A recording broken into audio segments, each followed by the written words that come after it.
ঐতিহাসিক এবং অত্যন্ত তাৎপর্যপূর্ণ সমাবেশের সম্মানিত সভাপতি, উপস্থিত সম্মানিত প্রধান অতিথি, শহীদি কাফেলা, বাংলাদেশ জামাত ইসলামীর শ্রদ্ধেয় আমিরে জামাত, আমাদের রাহবার ডাক্তার শফিকুর রহমান, উপস্থিত বাংলাদেশ জামাত ইসলামীর কেন্দ্রীয় নেতৃবৃন্দ, শ্রদ্ধেয় সম্মানিত ওলামায়ে কেরাম, সম্মানিত উপস্থিতি, আসসালামু আলাইকুম ওয়া রাহমাতুল্লাহি ওয়া বারাকাতুহু। আমরা প্রধান অতিথির কাছ থেকে বক্তব্য শুনব ইনশাআল্লাহ। আমি প্রথম কথায় বলতে চাই, দাওয়াত ইলাল্লাহ, জিহাদ ফি সাবিলিল্লাহর প্রাথমিক এবং সবচেয়ে মৌলিক গুরুত্বপূর্ণ একটি কাজ। সেই দিক থেকে দাঈ ইলাল্লাহ হিসাবে আপনারা যে ভূমিকা পালন করছেন, এটি জিহাদ ফি সাবিলিল্লাহর কাজের একটি গুরুত্বপূর্ণ দায়িত্ব আপনারা পালন করছেন। আল্লাহ রাসূল সাল্লাল্লাহু আলাইহি ওয়াসাল্লাম যে জন্য পৃথিবীতে এসেছিলেন, লিউযহিরাহু আলাদ দীনি কুল্লিহি, সমাজে প্রতিষ্ঠিত সমস্ত জীবন বিধানের উপরে ইসলামকে বিজয়ী আদর্শ হিসাবে প্রতিষ্ঠার জন্যই এসেছিলেন। এবং তিনি যে 4 দফা কর্মসূচির ভিত্তিতে কাজ করেছিলেন, সূরা জুমার 2 নম্বর আয়াত, সূরা আল ইমরানের 164 নম্বর আয়াত এবং সূরা বাকারার 129 এবং 151 নম্বর আয়াতে, 4টি আয়াতে একই ধরনের 4টি কর্মসূচির কথা বলা হয়েছে, যেটা জুমায় বলা হয়েছে ইয়াতলু আলাইহিম আয়াতিহি ওয়া ইউজাক্কিহিম ওয়া ইউআল্লিমুহুমুল কিতাব ওয়াল হিকমা। প্রথম কাজ, প্রথম কর্মসূচি হচ্ছে দাওয়াত ইলাল্লাহ, যে গুরুত্বপূর্ণ দায়িত্ব আপনারা পালন করছেন।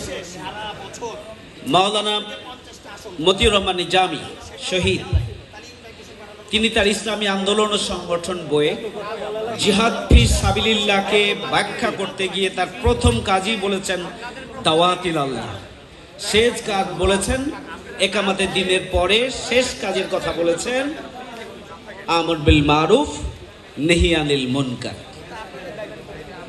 সম্মানিত উলামায়ে কেরাম, আমরা উদউ ইলা সাবিলি রাব্বিকা বিল হিকমাত ওয়াল মাউইজাতিল হাসানা, আমরা এই বক্তব্য দিয়েই এই আয়াত তেলাওয়াত করে আমরা আলোচনা রাখি।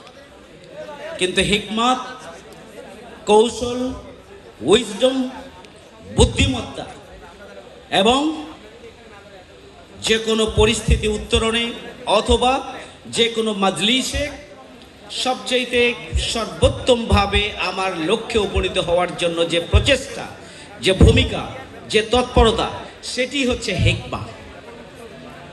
সম্মানিত উপস্থিতি, আমি বিনয়ের সাথে অনুরোধ করতে চাই যে আমরা অডিয়েন্সকে সামনে রেখে আমাদের বক্তব্য দেওয়া উচিত। তবে সোশ্যাল মিডিয়ার যুগে আমার সামনে যে অডিয়েন্স, এটি যথেষ্ট নয়।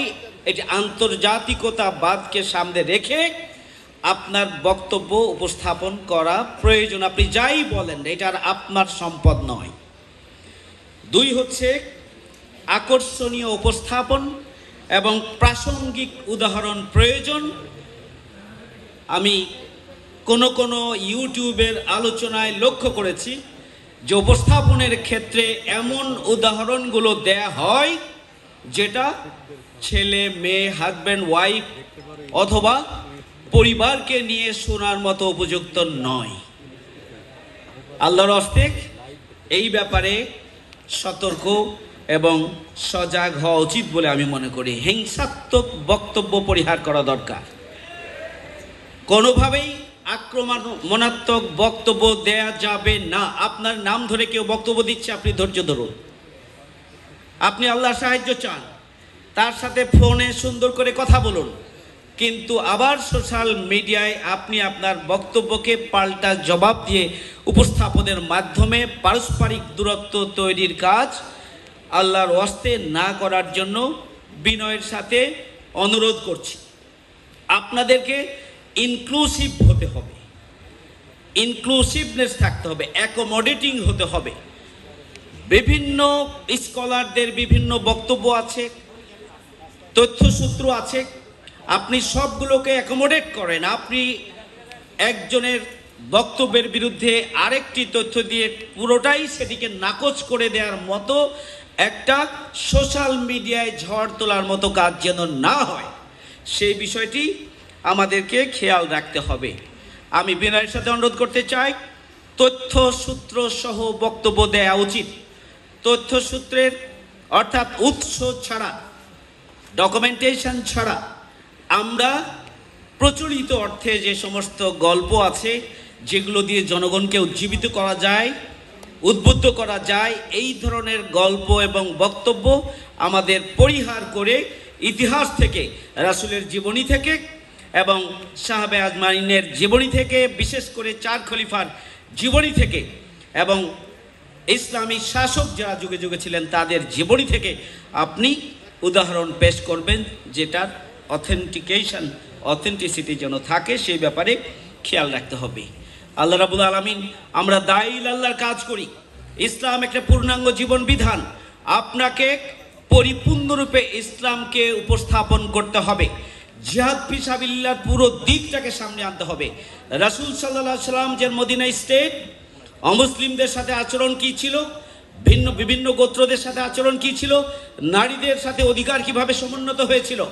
ইসলাম যদি প্রতিষ্ঠিত হয় তাহলে রাসূল সাল্লাল্লাহু আলাইহি সাল্লাম কিভাবে মানুষের অধিকার এবং হককে প্রতিষ্ঠিত করেছেন, কিভাবে রাষ্ট্র পরিচালনা করেছেন, বিভিন্ন দপ্তর পরিচালনা করেছেন, এবং 4 খলিফা বিশেষ করে তারা কিভাবে রাষ্ট্র পরিচালনা করেছেন, সেই দিকগুলোকে সুন্দর করে উপস্থাপনের মাধ্যমে জনগণের মধ্যে ইসলামী রাষ্ট্রের ব্যাপারে আকাঙ্ক্ষা তৈরি করতে হবে। এখন এটি সবচেয়ে বড় প্রয়োজন। ইসলামের বিরুদ্ধে যে অপপ্রচার রয়েছে, আমাদের যোগ্যতা দিয়ে, জ্ঞান দিয়ে, যুক্তি দিয়ে সুন্দর করে, কারো রেফারেন্সে নয়, কারো জবাব হিসাবে নয়, আপনি আপনার বক্তব্যের অংশ হিসেবে সুন্দর করে সেই বিভ্রান্তিগুলোকে অপনোদনের জন্য আপনি তুলে ধরবেন। আজকে জামাতের বিরুদ্ধে যে অপপ্রচার, ইসলামী আন্দোলনের বিরুদ্ধে যে অপপ্রচার, সেই ব্যাপারে আপনি সজাগ এবং সতর্ক থেকে জনগণকে যদি আশ্বস্ত করতে পারেন দুর্নীতিমুক্ত বাংলাদেশের জন্য, সন্ত্রাসমুক্ত বাংলাদেশের জন্য, বৈষম্যমুক্ত বাংলাদেশের জন্য, সৎ, যোগ্য এবং নৈতিকতা সমৃদ্ধ ইসলামী ব্যক্তিত্ব ছাড়া সম্ভব নয়। আপনি যদি সেই আস্থার জায়গাটা তৈরি করতে পারেন তাহলে পরিবর্তিত পরিস্থিতিতে এদেশের ইসলামী আন্দোলন সামনের দিকে এগিয়ে যেতে পারবে ইনশাআল্লাহ। শেষে দুটি কথা, এক, সেটি হচ্ছে লিমা তাকুলুনা মা লা তাফআল।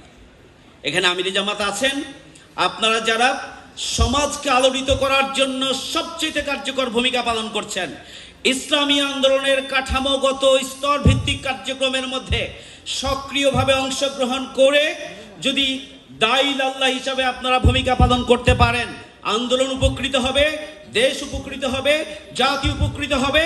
আর আপনি বলবেন, নিজে করবেন না, আপনি ক্ষতিগ্রস্ত হবেন যদি আপনি তা না করেন। সেই বিষয়ে আমি বিনীত অনুরোধ করছি, আপনাদেরকে এগিয়ে আসতে হবে এদেশের নেতৃত্বের দায়িত্ব নেয়ার জন্য, কারণ আপনারাই যোগ্য, আপনারাই উপযুক্ত।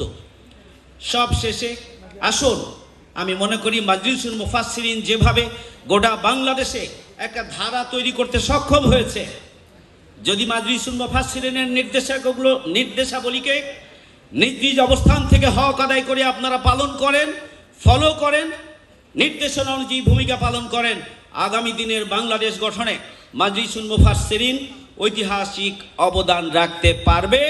আমি মনে করি আমিরে জামাত এখানে আছেন, একটা প্রাতিষ্ঠানিক উদ্যোগ গ্রহণ করা দরকার, যেখানে ট্রেনিং কার্যক্রম সহ, মোটিভেশন সহ ওলামায়ে কেরামকে তৈরি করে তাদেরকে আগামী দিনে আরো দেশ ও জাতির জন্য উপযুক্ত করে ময়দানে পাঠাতে পারলে দেশ এবং জাতি উপকৃত হবে। মহান রব্বুল আলামিন আমাদেরকে কবুল করুন। ওমা তৌফিক ইল্লা বিল্লাহ। আসসালামু আলাইকুম ওয়া রাহমাতুল্লাহি ওয়া বারাকাতুহু। জাযাকুমুল্লাহ। এ পর্যায়ে শুধুমাত্র সালাম বিনিময়